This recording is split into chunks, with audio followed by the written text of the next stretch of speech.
अभी हम हिंद चीन चैप्टर को पढ़ा रहे हैं। ठीक है, इसका जो शॉर्ट क्वेश्चन था उसमें से अभी एक क्वेश्चन हम लोग का बचा हुआ था, तो उसको आज हम उसी क्वेश्चन को लेके हैं और भी नेक्स्ट एक दो क्वेश्चन लेके आए। हुआ आंदोलन की चर्चा करें।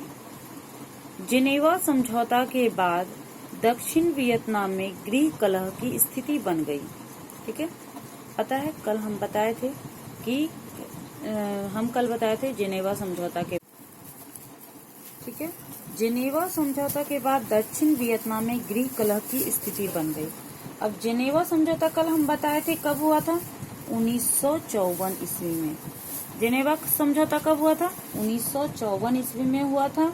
इसमें हिंद चीन की समस्या पर बात विचार के लिए यह सम्मेलन बुलाया गया था। ठीक है, तो जिनेवा समझौता में ही जो है वियतनाम में गृह कलह की स्थिति बन गई थी। वियतनाम में गृह कलह की स्थिति इसलिए बन गई थी क्योंकि वियतनाम को कितने हिस्सों में बांट दिया गया था, 2 हिस्सों में। वियतनाम को कितने हिस्सों में बांटा दिया गया था, 2 हिस्सों में बांट दिया गया था। ठीक है, इसमें एक धार्मिक वर्ग और हुआ द्वारा चलाए जा रहे आंदोलन की मुख्य भूमिका थी। ठीक है, इसमें एक धार्मिक वर्ग हुआ द्वारा चलाए जा रहे आंदोलन की मुख्य भूमिका थी। हुआ आंदोलन के काफी आक्रामक हो जाने पर न्यू दियम ने बड़ी क्रूरता से इसे दबाया। यह क्या हुआ आंदोलन हो गया। यह क्यों हुआ, क्योंकि जिनेवा समझौता हुआ था 1945 ईस्वी में। इसके बाद जो है वियतनाम 2 हिस्सों में बंट गया था, जिसके कारण इसमें एक धार्मिक आंदोलन हुआ। वह जो वर्ग था हुआ था, है ना, इन्होंने आंदोलन किया और इसको बहुत ही आक्रामक ढंग से किसने दबाया था, न्यू दिन दियम ने। इतना सिंपल है कि जिनेवा समझौता 1945 ईस्वी में हुआ था। इसमें वियतनाम में गृह कलह की स्थिति बन गई थी। इसको 2 हिस्सों में बांट दिया गया था। इसमें एक धार्मिक आंदोलन भी हुआ जिसमें हुआ द्वारा चलाए जा रहे आंदोलन की मुख्य भूमिका थी और इसको न्यू दी दियम ने क्रूरतापूर्वक दबा दिया। तो इस तरीका से आप लोग लिख लीजिएगा और याद भी मैं हर बार एक ही बात कहती हूँ कि हम जो भी पढ़ा रहे हैं उसको 2-3 बार पढ़ लीजिएगा तो आपको फाइनली याद ही हो जाएगा, क्योंकि हम बहुत ही आसान ढंग से आप लोग को समझा देते हैं। ठीक है, और मेरे चैनल को आप लोग सब्सक्राइब करिए, लाइक करिए और शेयर करना ना भूलिए, ताकि जो नेक्स्ट 10th क्लास के स्टूडेंट है जिसको बहुत ही हर सब्जेक्ट हार्ड लगता है उसको हम लोग ईजिली पढ़ाने की कोशिश कर रहे हैं। ठीक है, हिंद चीन में फ्रांसीसी प्रसार का वर्णन करें। ठीक है, हिंद चीन में फ्रांसीसी प्रसार का वर्णन करें। पहले बताए थे हिंद चीन क्या है, हिंद चीन में कौन कौन से जगह थे, आप उस चीज़ को याद कर लीजिएगा। ठीक है, तो इसमें जो है इसमें 3 जगह था। उसमें था वियतनाम, लाओस और कंबोडिया।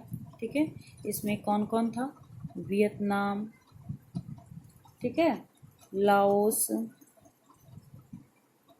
और कंबोडिया। ठीक है, इस तीनों को क्या कहा जाता है, इस तीनों की जगह का क्षेत्रफल कितना था, 2.8 लाख था। ठीक है, आपको ये भी पता हो गया, ये ऑब्जेक्टिव भी बन गया और आप सब्जेक्टिव में डाल भी सकते हैं। ठीक है, तो यह 3 जगह, यह जो था हिंद चीन में वियतनाम, लाओस और कंबोडिया आ रहा था। फिर इसमें चाइना का भी भाग था और ये हिंदुस्तान का भी भाग था, जिसके कारण जितने यूरोपियन वो सारा का सारा इसके साथ व्यापार करना चाहते थे। जिसमें सबसे पहले कौन आया था, पुर्तगाली आया था। कौन आया था, पुर्तगाली आया था, फिर स्पेन आया था, फिर डच आया था, फिर इंग्लैंड आया था और फिर फ्रांसीसी आया था। ठीक है, हिंद चीन में पुर्तगाली, स्पेन, डच, इंग्लैंड और फ्रांसीसी का आगमन हुआ। इन कंपनियों में फ्रांसीसियों को छोड़कर किसी ने इन भूभागों पर अपना राजनीतिक प्रभुत्व कायम करने का प्रयास नहीं किया।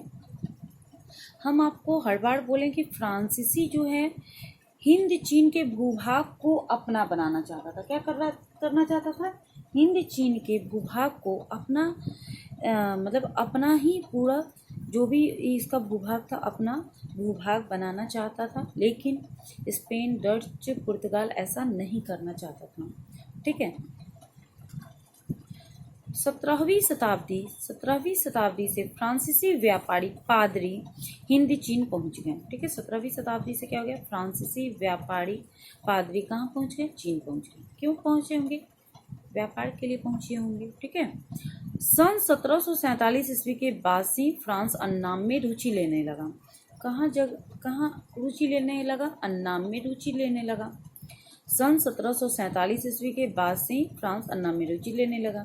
1787 ईस्वी में कोचीन चीन के शासन के साथ संधि का मौका मिल गया। अब क्या हुआ कि जो फ्रांसीसी तो पहले से भी चाह रहा था कि हमको सभी भूभाग से क्या हो जाए, दोस्ती हो जाए। तो इस तरीके से क्या हुआ कि 1787 ईस्वी में कोचीन भारत का था और चीन दोनों के साथ क्या हुआ कि इसका संधि हो गया। किसका संधि हो गया, फ्रांस का संधि हो गया। कब संधि हो गया, 1787 ईस्वी में हो गया। लेकिन अभी तक फ्रांसीसी अपनी ताकत का प्रभुत्व नहीं जमा पाए थे। क्या, लेकिन अपना इसका जो भी ताकत था उसका प्रभुत्व नहीं दिखा पाए थे। 19वीं शताब्दी में अन्नाम कोचिंग चीन में फ्रांसीसी पादरियों की बढ़ती गतिविधियों के उग्र आंदोलन हो गया। ठीक है, इन सभी जगह पे क्या हो गया, आंदोलन हो गया, क्योंकि कोचीन चीन ये सब पे अधिकार हो गया। फिर भी 1862 ईस्वी में फ्रांसीसी पादरियों की बढ़ती गतिविधियों के विरुद्ध उग्र आंदोलन हो रहे थे, है ना।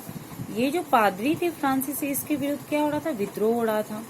फिर भी 1862 ईस्वी में अन्नाम को सैन्य बल पर संधि के लिए बाध्य किया गया।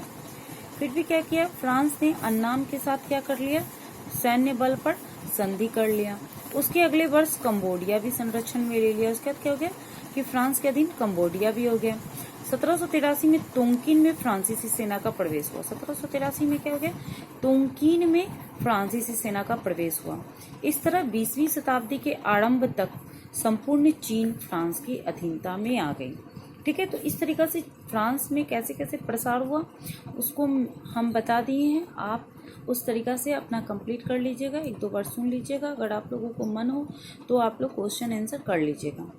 अभी हम लोग आ रहे हैं कि कोरोना हमारे यहाँ बहुत ही चल रहा है। ठीक ना, कोरोना के बारे में हर न्यूज़, हर पेपर, सब जगह हम लोग कोरोना ही सुन रहे हैं।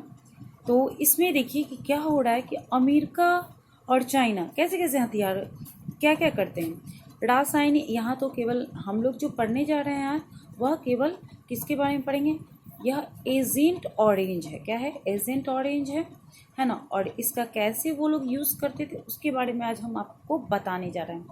रासायनिक हथियार एवं एजेंट ऑरेंज का वर्णन करें। रासायनिक हथियार एवं एजेंट ऑरेंज का वर्णन करें। ठीक है, ये भी VVI क्वेश्चन है, इसको भी आप लोग कंप्लीट कर लीजिएगा। ठीक है, यह एक ऐसा जहर था जिससे पेड़ों की पत्तियां तुरंत झुलस जाती थी।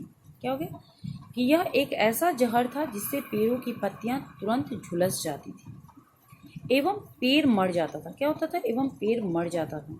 जंगलों को खत्म करने के लिए इसका प्रयोग किया जाता था। ठीक है, यह जो एजेंट ऑरेंज है उसका यूज किस चीज में किया जाता था, जंगलों को खत्म करने में किया जाता था। इसका नाम ऑरेंज पट्टियों वाले ड्रमों में रखे जाने के कारण पड़ा। इसका नाम क्यों पड़ा इसका, क्योंकि ऑरेंज पट्टियों वाले ड्रमों में इसको रखा जाता था, इसके कारण इसको और क्या कहा गया, एजेंट ऑरेंज कहा गया। अमेरिका इनका इस्तेमाल जंगलों के साथ खेतों और आबादी पर जमकर किया। मतलब क्या, अमेरिका ने क्या किया कि जंगलों का भी एजेंट ऑरेंज के द्वारा जंगलों का भी सफाया किया, खेतों को भी साफ किया और आबादी को भी खत्म किया। क्या किया, और आबादी को भी खत्म किया। इस तरह जहर का असर आज भी नजर आता है कि अमेरिका के बहुत सारे बच्चे जन्मजात विकलांगता के रूप में हैं। ठीक है, तो इस तरीका से हम लोग आज आप लोगों को 3 क्वेश्चन कंप्लीट कराए हैं। इस तीनों क्वेश्चन को आप लोग कंप्लीट कर लीजिएगा, क्लियर कर लीजिएगा और 2-3 बार मेरे जितने क्वेश्चन है उसको आप लोग सुन लीजिएगा, है ना। और आप हर क्वेश्चन को जिस पे VBI रहे उसको ज़रूर से 2-3 बार सुनिए, जिससे कि आपका एग्ज़ाम काफ़ी अच्छा रहे।